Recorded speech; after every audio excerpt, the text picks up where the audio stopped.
Hello everyone, Stick here or Paul from Wwith Studio. How you all doing?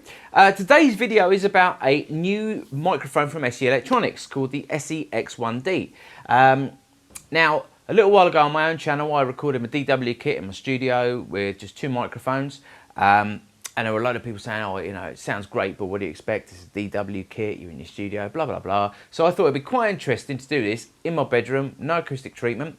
Not using my DW kit, using a very affordable Mapex. It's the Meridian Obsidian Black, so it's I think it's a maple birch hybrid shell. Old school sizes, 24x14 kick drum, solid front head, felt strips in it, big sort of sound, old school rock thing. This is what it's all about, this kit for me.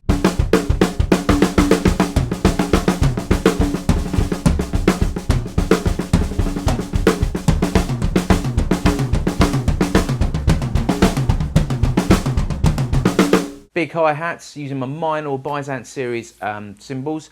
What I would say with any drum recording is that make sure you've got good heads on your kit and they're good, well tuned up with no rattles and buzzes. Good cymbals.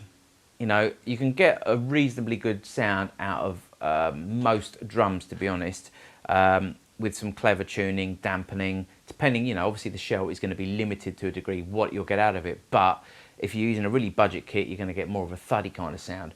But, you know, you treat it well and you can make it work. Cheap cymbals, sound cheap. Simple as that. So if you're going to spend money anywhere, good snare drum, hardware, good sounding cymbals, and you're going to have some nice options for some drum recording. We're in my bedroom with this kit.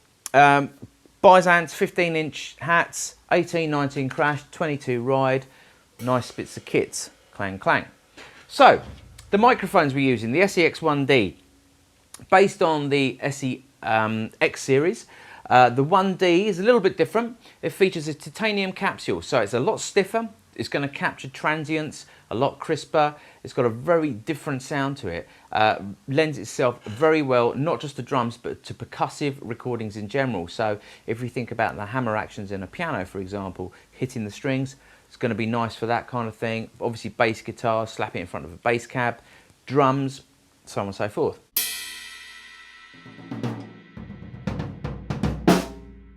To demonstrate this, I thought it'd be interesting to get hold of a couple of them. And we'll start off with one out in front of the drum kit. Then we're going to recorder mount configuration, so one sort of over my shoulder, one above. And then for the final bit of the video, I thought we'd shove one on the kick drum and one on the snare. And I'd also put a couple of really affordable SE pencil condensers just for the overheads, or the recorder man configuration rather, so we can build upon that. So we're not looking at spending lots of money here on microphones at all. Everything's going to be recorded at 48K using an RME Fireface 800 into Logic Pro. Yeah, so far I've been really impressed with these microphones. So like I say, titanium capsule.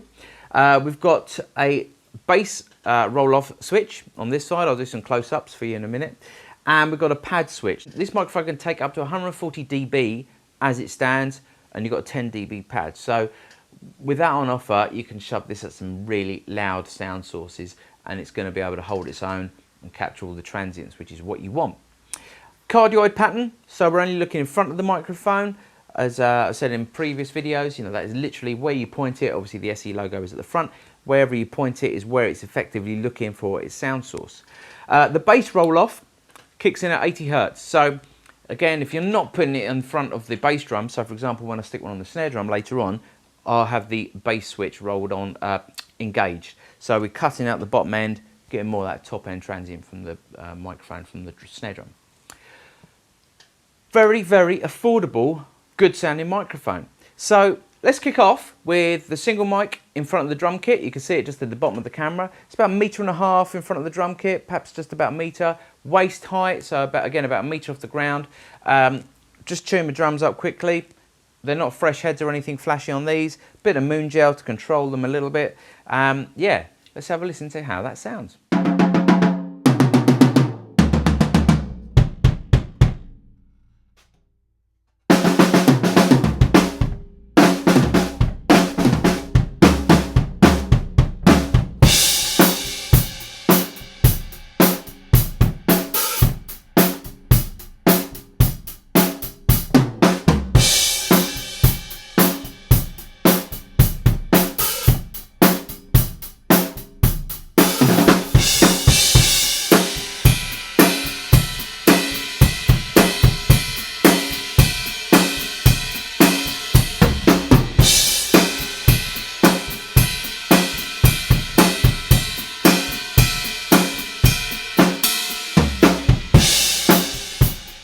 So that was one X1D in front of the drum kit. As I've already said, it's about just over a metre in front, waist height 1.2 metres roughly high, angle slightly down, looking at the overall drum kit. Really nice, good recording. Quite surprising, I think, for just one mic in front of the kit in basically a big open space. It's quite a large room, this, so there's a lot of echo going on. Yeah, I think it sounds great. So moving on from that, we've gone to the recorder man setup. We've got one microphone above the drum kit, looking straight down over the snare, and one slightly behind onto my right, again looking over the drum kit. Now, the centre of the drum kit when using this technique is really for the snare drum. So with a bit of string, cable, whatever you've got lying around, just measure the distance from the centre of the snare drum, up to the face of the microphone, and then bring that string across. So anywhere over here, you can kind of place that, and you know that the transients from the snare drum are going to hit both microphones at the same time. That's the way I approach it. Different people tweak that method, you know, varying different ways, but these are fundamentally always the same if you're looking at the snare drum in the middle of the drum kit using this technique. Panning with the channels, the overhead ones pan slightly to the left, the rear ones slightly to the right, just to give the kit a bit of space. Just really, you know, when you go around the toms as you'll hear, you just feel a little bit of movement in the recording. So again, without busting the budget and without complicating things too much, you're getting a really nice recording here. Obviously, as there's no drum kit, no microphone in front of the drum kit, we're losing a bit of the punch of the bass drum, as you'll hear, but we're still catching that overall big bottom end sound and the character. You know, if you listen to this, it sounds like it's recorded all together, which personally, one of my bugbears with a lot of drum recordings now is they don't sound like a kit together as one. I'm a fan of the old school sort of, you know, if you hear a drum kit played, I want it to sound like I'm standing in front of it, if that makes sense. So anyway, let's check this out.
So that was two X1Ds on the drum kit in recorder man setup, like I've already mentioned. So one at the back here over the floor tom looking at the kit, one above looking straight down.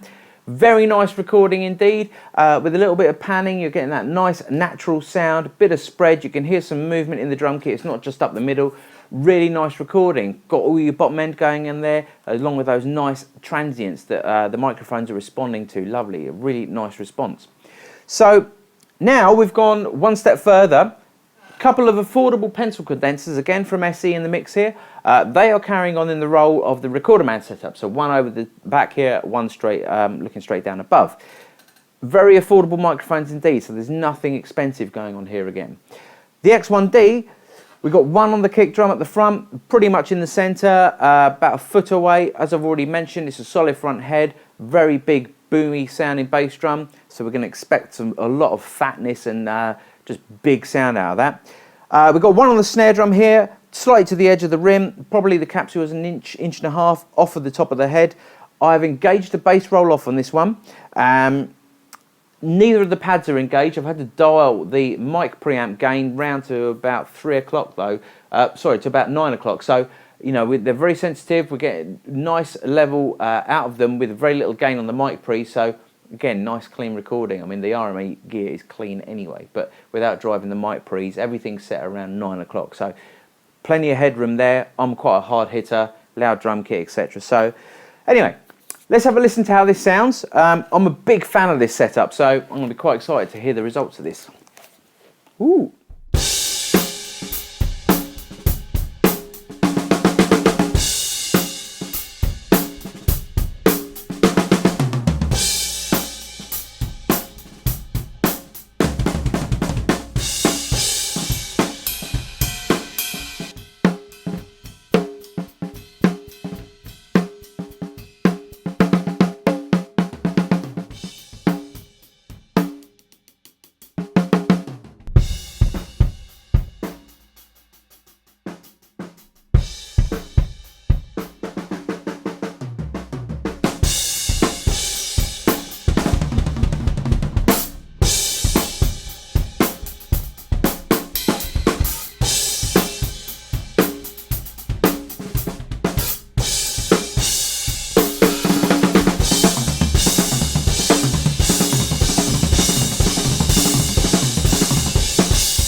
So we had three setups there with the X1D. First one, we had the microphone just out front of the drum kit, pointing slightly down, capturing the overall kit, and obviously we're going to get some reflections in the room going on. Sounds very natural, but again, what you're hearing is un-EQ'd, compressed, no flattering going on. So you could tweak that a little bit and make it really punch. Great sounding microphone. Second configuration, we used them in the Recorder Man style. Very nice, open, natural sounding drum kit recording.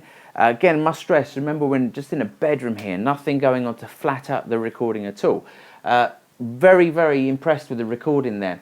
And the third one, we used a pair of X1As, pencil condensers in the Recorder Man setup. Very affordable pencil condenser. Lovely sound in those positions. And then we reinforced that with the X1D on the snare and the bass drum. And as I've already said, the one on the snare, we had the bass roll-off engaged. So we're just trying to really capture that attack on the snare. And the idea is to blend those into the recording. We're not going to blend these two up to it. We're going to focus on these two and then bring up the snare and the kick to really reinforce that sound. Obviously, I've also isolated sections for you so you can hear them on their own as well. Very impressed with this microphone, especially, you know, considering its price point. It's going to really enable a lot of bedroom musicians and drummers especially, I think, to start getting some amazing sound drum recordings. And it's not just limited for the drums, like I said, you know, bass guitar cabs, pianos, grand uprights, mallets, anything with that sort of transient that you want to capture, it's going to really deliver well at. Very, very impressed with it. So, as usual, check out the Andertons website for the latest prices and availability.